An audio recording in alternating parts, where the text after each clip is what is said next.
Assalamualaikum warahmatullahi wabarakatuh. Kami dari kelompok 6 kelas akuntansi keuangan lanjutan 2 kelas K akan menjelaskan mengenai partnership liquidation. Sebelum itu, saya akan memperkenalkan anggota dari kelompok 6. Saya sendiri Azalia Syarifah Kamil dengan NPM akhir 183. Lalu rekan saya R.A. Naura Putri Fauzia dengan NPM akhir 091. Lalu rekan saya Tarifa Farafadia dengan NPM akhir 163. Serta rekan saya Muhammad Irfamni dengan NPM akhir 267.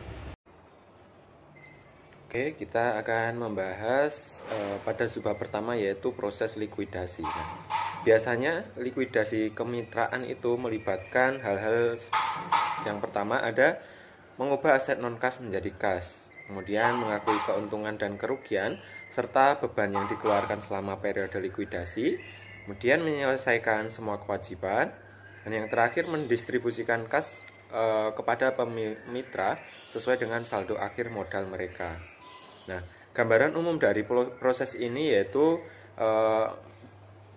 dapat diasumsikan sebagai berikut. Yang pertama, itu ada kemitraan tersebut solvent, yakni aset kemitraan melebihi liabilitas kemitraan. Kemudian semua mitra memiliki ekuitas dalam aset bersih kemitraan. Kemudian tidak ada saldo pinjaman yang belum dibayar kepada mitra manapun dan semua aset dikonversi menjadi uang tunai sebelum uang tunai ini didistribusikan kepada para mitra. Kemudian seiring dengan pelonggaran pada asumsi-asumsi ini, proses likuidasi ini menjadi lebih kompleks. Oleh karena itu, pada bab ini dimulai dengan likuidasi sederhana untuk persekutuan solvent dan berlanjut ke likuidasi angsuran dan likuidasi persekutuan insolvent. Nah, aturan pembagian harta kekayaan dalam likuidasi persekutuan itu diatur dalam pasal 807 Undang-Undang Ketenagakerjaan. Nah, Undang-Undang Kemitra Seragam tahun 1997 atau UPE, urutan peringkat pembayarannya yaitu sebagai berikut. Yang pertama itu jumlah yang terutang kepada kreditor selain mitra dan jumlah yang terutang kepada mitra selain untuk modal dan keuntungan. Nah, yang kedua, jumlah yang harus dibayarkan kepada mitra yang melikuidasi saldo modalnya setelah penutupan likuidasi aset dan kewajiban kemitraan. Oke, kemudian di sini saya akan menjelaskan mengenai likuidasi kemitraan sederhana atau simple partnership liquidation. Nah, likuidasi persekutuan sederhana ini merupakan konversi semua dari persekutuan menjadi uang tunai dengan satu kali distribusi uang tunai kepada para mitra dalam menyelesaikan akhir urusan persekutuan. Nah, di sini ada contohnya pada asumsi neraca whole dan KIR pada tanggal 31 Desember 2016 itu sebagai berikut.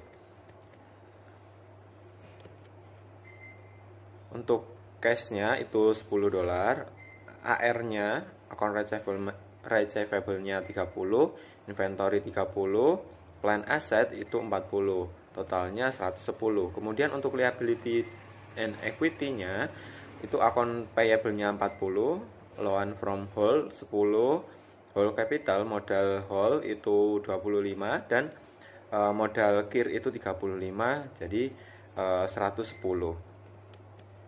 Nah, whole dan KIR ini berbagi keuntungan dan kerugian masing-masing sebesar 70% dan 30% dan setuju melikuidasi kemitraan mereka sesegera mungkin pada tanggal 1 Januari 2017.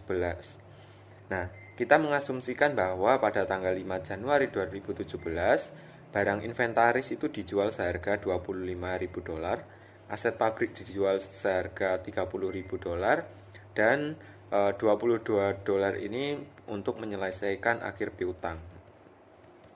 Maka untuk pencatatannya ada cash-nya itu aset cash 87, kemudian liability and equity-nya itu account payable-nya 40, kemudian loan from whole itu 10, whole capital-nya 8,9, KIR capital-nya 28,1 dengan total sama 87.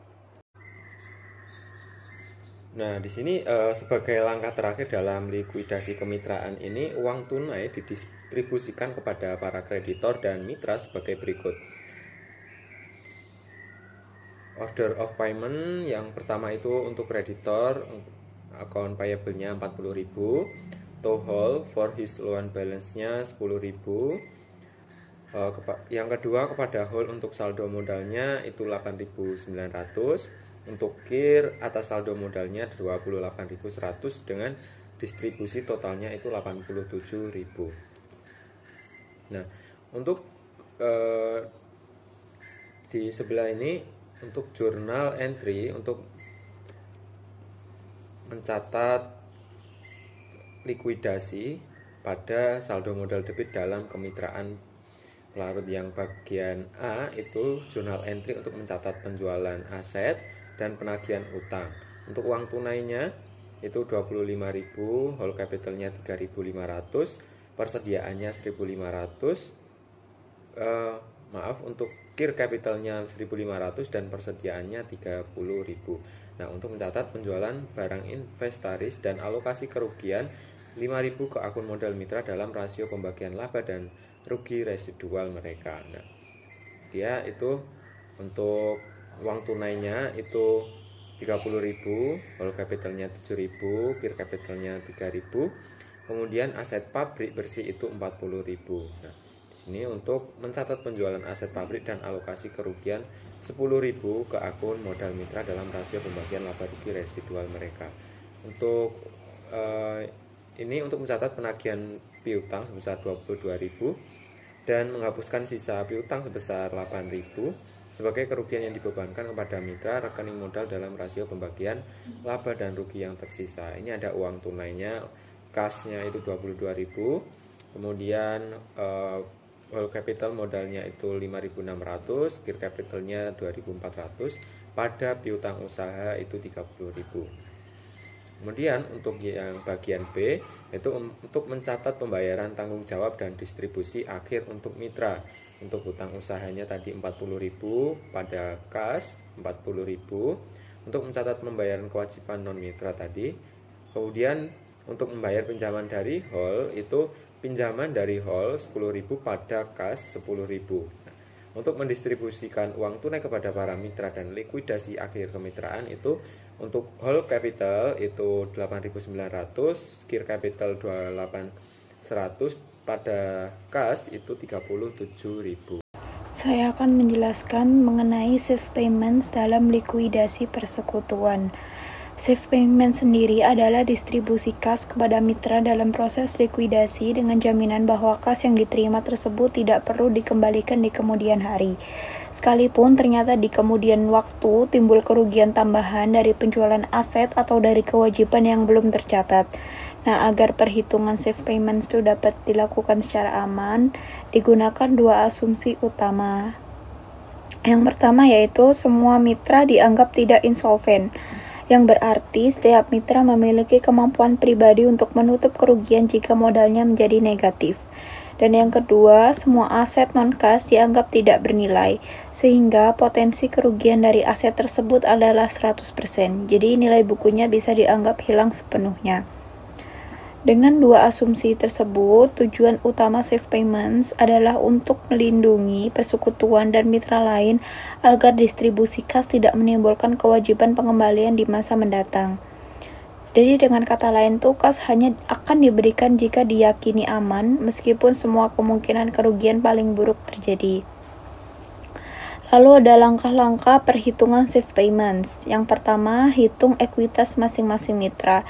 Ekuitas dihitung dengan menjumlahkan saldo modal ditambah atau dikurangi saldo pinjaman mitra terhadap persekutuan. Dan yang kedua, alokasikan kemungkinan kerugian. Semua potensi kerugian dari aset non-kas, kewajiban kontingensi maupun debit balance mitra tertentu dialokasikan ke mitra-mitra sesuai dengan rasio pembagian laba rugi. Yang ketiga, periksa saldo ekuitas. Jika ada mitra yang saldo ekuitasnya menjadi negatif, maka kerugian tersebut dianggap tidak bisa ditanggung oleh mitra tersebut dan harus dialokasikan kembali ke mitra lain sesuai rasio laba rugi, hingga semua saldo ekuitas tidak ada yang negatif. Lalu tentukan jumlah yang aman untuk didistribusikan. Jadi setelah semua langkah dilakukan, jumlah ekuitas positif yang tersisa pada masing-masing mitra dianggap sebagai batas maksimum kas yang bisa didistribusikan secara aman. Nah, itu yang dinamakan safe payments. Lalu untuk contohnya di sini ada BOOS, MAX, dan non-partnership schedule of safe payments. Nah, jadi modal awalnya itu capital plus loan balance itu plus $50, max $60, non $130. Lalu untuk kemungkinan rugi aset non-kas besar $160, bus itu minus 80, jadi sisanya itu minus $30. Lalu max minus $48, sisa $12, dan NEN minus $32, sisa $98. Lalu untuk kemungkinan rugi kontingensi ada $10. Jadi bus dikurangi dengan 5, sisanya minus $35, max kurangi $3, sisanya $9, dan NAN itu minus $2, jadi sisanya $96. Lalu kerugian dari debit balance bus jadi dialihkan ke max dan NAN itu 60-40. Bus itu plus 35, jadi sisanya itu 0. Max min $21, jadi sisanya $12. Dan NAN itu minus $14, jadi sisanya $82. Lalu kerugian dari debit balance max itu ditanggung oleh NAN seluruhnya. Jadi max itu plus $12, sisanya jadi 0. NAN minus $12, jadi sisanya itu 70. Jadi akhirannya itu bus 0, max 0, NAN itu 70. Jadi safe payments-nya itu hanya NAN yang bisa menerima $70.000. Lalu untuk jurnal pencatatan distribusi kas ke NAN itu loan payable to NAN $20, NAN capital $50 pada cash $70, karena NAN sebelumnya juga punya piutang ke partnership sebesar 20 dan sisa 50 itu diambil dari modalnya. Saya akan membahas mengenai installment liquidation. Installment liquidation merupakan pembagian kas kepada partner secara bertahap dalam proses likuidasi, tidak menunggu sampai semua aset non-kas dijual. Nah, sebelum kas dibagikan ke partner, utang-utang ke pihak luar harus dibayar terlebih dahulu. Agar pembagian aman, digunakan schedule of safe payment, yaitu jadwal distribusi kas yang memastikan tidak ada partner menerima lebih dari porsi modalnya. Jadi kalau saldo modal partner sudah sesuai rasio laba rugi, pembagian bisa langsung pakai rasio laba rugi tanpa perlu safe payment. Nah, di sini ada contoh likuidasi bertahap dari debt, CAN, dan REN. Ini merupakan balance sheet-nya pada tanggal 31 Desember 2016. Di sisi aset terdapat cash sebesar $240, account receivable sebesar 280, loan to rent 40, inventory sebesar 400, land 100, kemudian equipment ada 300, dan juga goodwill sebesar 40. Jadi total aset di sini sebesar 1.400. Nah, di sisi lain ada liabilities and capital. Yang pertama ada account payable sebesar 300, kemudian not payable 200, loan from CAN sebesar 20, kemudian ada debt capital sebesar 340, CAN capital sebesar 340, lalu ada rent capital sebesar 200. Jadi totalnya 1.400. Di sini terdapat statement of partnership liquidation pada periode 1 Januari sampai dengan 1 Februari. Nah, di sini terdapat kas sebesar 240, non-cash aset sebesar 1.160, kemudian ada priority liability sebesar 500, kemudian terdapat 50% debt capital sebesar 340, kemudian ada CAN loan sebesar 20, Ken Capital sebesar 340, dan juga Ren Capital sebesar 200. Nah, di sini di periode Januari, yang pertama adalah melakukan offset atas utang Ren sebesar 40. Jadi di sini aset non kas dan kapital Ren berkurang sebesar 40. Yang kedua, menghapus goodwill sehingga muncul tadi ada goodwill sebesar 40. Ini akan menjadikan kerugian bagi partnership, sehingga kerugian tersebut didistribusikan kepada masing-masing partner sesuai dengan proporsi rasionya, yaitu 50% debt, 30% Ken, dan 20% Ren sebesar 30, 12, 8 pembagiannya.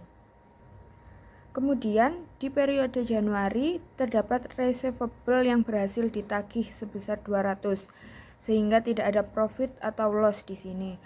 Nah, selanjutnya inventory berhasil dijual seharga 200. Jadi terdapat profit sebesar 40.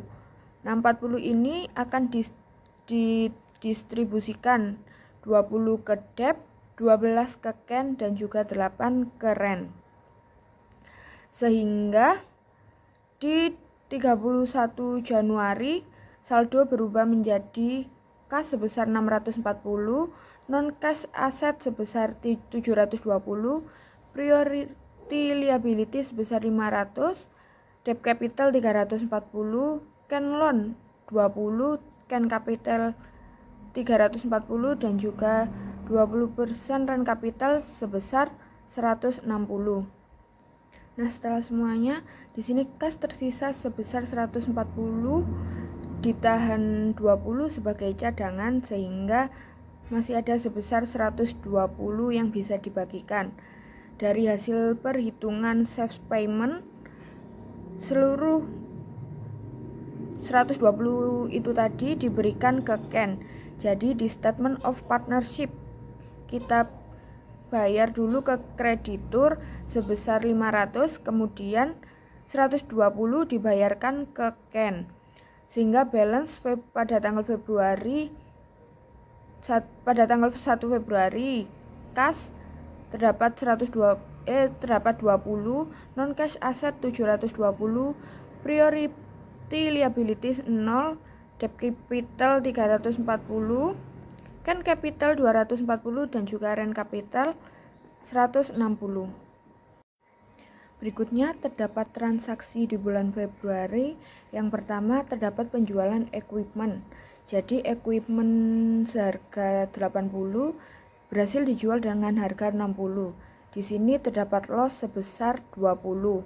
Nah, di sini loss tersebut dibagi ke masing-masing partner, yaitu Ken mendapat sebesar 10, Ken 6, dan juga Ren sebesar 4.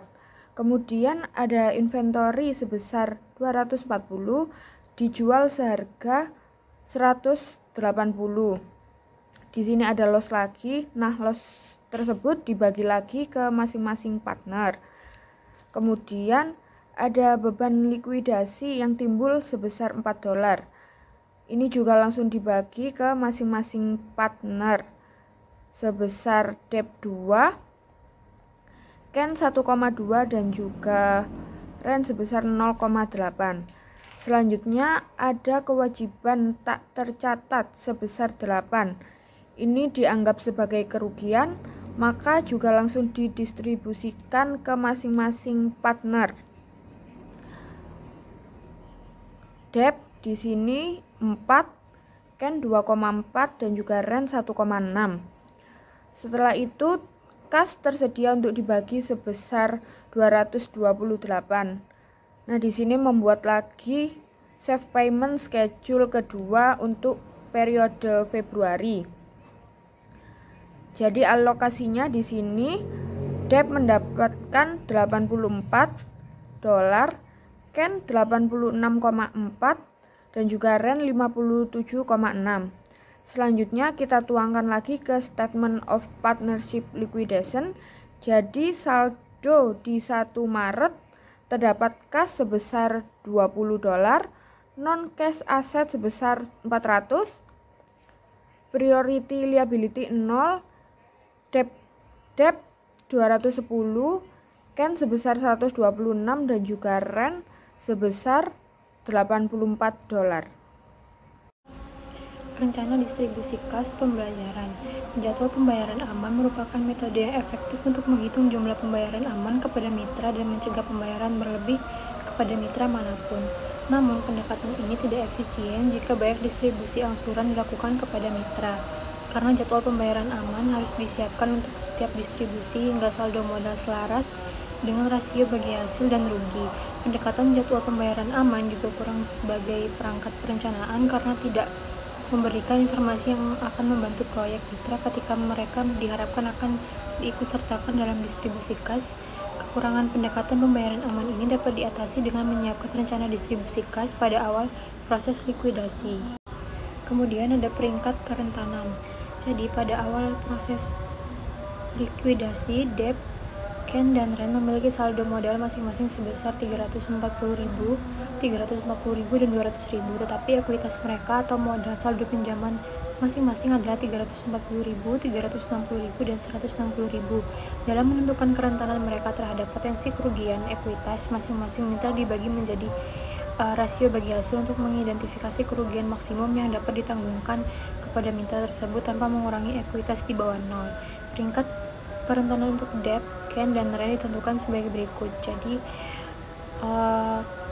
profitnya itu 0,5, 0,3, sama 0,2. Jadi debt, CAN, sama rent itu kan memiliki 340.000, 360.000, dan 160.000. Itu dibagi menjadi 0,5, 0,3, dan 0,2, menghasilkan debt 680.000, CAN 1.200.000, dan rent 800.000.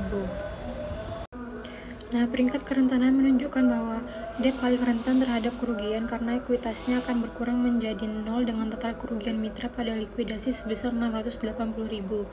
Di sisi lain, CAN paling tidak rentan karena ekuitasnya cukup untuk menyerap bagiannya dan kerugian likuidasi hingga 1.200.000. Interpretasi ini membantu menjelaskan mengapa CAN menerima semua kas yang didistribusikan kepada para mitra dalam distribusi angsuran pertama pada ilustrasi sebelumnya. Kemudian ada penyerapan kerugian yang diasumsikan. Penyerapan kerugian yang diasumsikan. Jadwal penyerapan kerugian yang diasumsikan ini disusun sebagai langkah kedua dalam mengembangkan rencana distribusi kas. Jadwal ini dimulai dengan ekuitas pralikuidasi dan membebankan ekuitas masing-masing mitra dengan bagian kerugiannya yang akan secara tepat menghilangkan ekuitas mitra yang paling rentan. Langkah berikutnya adalah membebankan ekuitas masing-masing mitra yang tersisa dengan bagian kerugiannya yang akan secara tepat menghilangkan ekuitas mitra paling rentan berikutnya. Proses ini dilanjutkan hingga ekuitas yang semua mitra kecuali yang paling rentan telah berkurang menjadi 0. Jadwal penyerapan kerugian yang diasumsikan untuk kemitraan debt, CAN, dan rent adalah sebagai berikut. Jadi, jurnalnya adalah pre-liquidation equities. Debt itu 50%, CAN 30%, dan rent 20%. Jadi debt itu 340.000, CAN 360.000, dan rent 160.000 dengan total 860.000. Selanjutnya rencana distribusi kas. CAN akan menerima 120.000 pertama yang didistribusikan kepada mitra. Rencana distribusi kas untuk kemitraan debt, CAN, dan rent disusun berdasarkan jadwal penyerapan kerugian yang diasumsikan sebagai berikut. Jadi ini adalah cash distribution plan. Bisa dilihat dari gambar. Dalam menyusun rencana distribusi kas pertama yang tersedia untuk didistribusikan diberikan kepada kreditor non-mitra. Ini terdiri dari utang usaha sebesar 300.000 dan wesel bayar sebesar 200.000 dari kemitraan debt, CAN, dan rent pada tanggal 31 Desember 2016. 20.000 berikutnya diberikan kepada CAN untuk melunasi pinjamannya kepada kemitraan, karena pinjaman mitra memiliki prioritas lebih tinggi daripada saldo modal mitra. 100.000 berikutnya yang tersedia didistribusikan kepada CAN dengan mempertimbangkan saldo modalnya. Distribusi ini menyelaraskan rasio modal dan bagi hasil CAN dan rent. 60.000 berikutnya dibagi menjadi 60% dan 10%. Dan 40% antara CAN dan rent. Distribusi ini melengkapi penyelarasan semua saldo modal dan rasio bagi hasil. Dan distribusi sisanya sesuai dengan rasio bagi hasil. CAN dapat menganalisis rencana distribusi kas pada 1 Januari 2017 dan menentukan bahwa ia akan memulai menerima kas setelah 500.000. dibayarkan kepada kreditor prioritas. Demikian pula, REN dan DEP dapat menggunakan rencana tersebut untuk menentukan peluang mereka memulihkan sebagian atau seluruh ekuitas kemitraan mereka. Kemudian, saya akan menjelaskan mengenai insolvent partner and partnership. Dalam proses likuidasi persekutuan, seringkali terjadi situasi ketika aset yang tersedia itu tidak cukup untuk menutup seluruh kewajiban. Jadi, keadaan ini itu disebut dengan insolvensi. Ada dua kemungkinan, yaitu insolvensi terjadi pada partnership atau persekutuan atau pada individual, partner, atau mitra. Nah, yang pertama itu insolvent partnership. Ini itu terjadi apabila total kewajiban partnership melebihi nilai aset yang tersedia. Lalu, karena partnership tidak memiliki badan hukum terpisah, kreditur dapat menagih kekurangan tersebut kepada masing-masing mitra. Jadi, setiap mitra itu bertanggung jawab untuk menutup kewajiban partnership sesuai dengan rasio pembagian laba rugi yang telah disepakati. Jadi, dengan kata lain, jika partnership tidak mampu membayar, kewajiban dialihkan kepada mitra secara pribadi. Lalu ada insolvent partner. Terjadi apabila ada mitra yang tidak mampu menyetor modal tambahan ketika modalnya negatif atau ketika partnership membutuhkan tambahan dana untuk melunasi kewajiban. Jadi jika seorang mitra insolvent, maka kekurangan modal mitra tersebut dibebankan kembali kepada mitra-mitra lain sesuai dengan rasio pembagian laba rugi. Nah, hal ini itu dikenal dengan istilah absorption of partner deficit. Jadi di sini ada contoh kasus RIC, FEP, dan CAT. Jadi kondisi awalnya yaitu liabilitas partnership itu $90.000. Modal masing-masing mitra setelah realisasi aset itu RIC 30, FEP 30. Partnership insolvent karena aset tidak cukup untuk menutup kewajiban. Nah, jadi itu ada kasus pertama, semua mitra mampu setor. Jadi masing-masing mitra itu setor $30.000, kreditur menerima pelunasan penuh, modal semua mitra kembali ke nol. Lalu kasus kedua ada CAT insolvent. Jadi CAT itu tidak bisa setor $30.000. Kekurangan CAT dibebankan ke FIC dan FEP. Dengan rasio laba rugi yang sama, RIC dan FEP masing-masing menanggung $15.000 tambahan. Jadi hasilnya RIC itu 15, FEP 15, dan CAT 30. Lalu ada kasus yang ketiga, CAT insolvent, RIC menanggung lebih besar. Jika kreditor langsung menagih RIC seluruh kekurangannya yaitu $60.000, maka RIC 60 karena punya klaim terhadap FEP and CAT. Lalu FEP 30, CAT 30. Namun jika FEP juga tidak mampu bayar, maka beban akhirnya jatuh seluruhnya kepada RIC.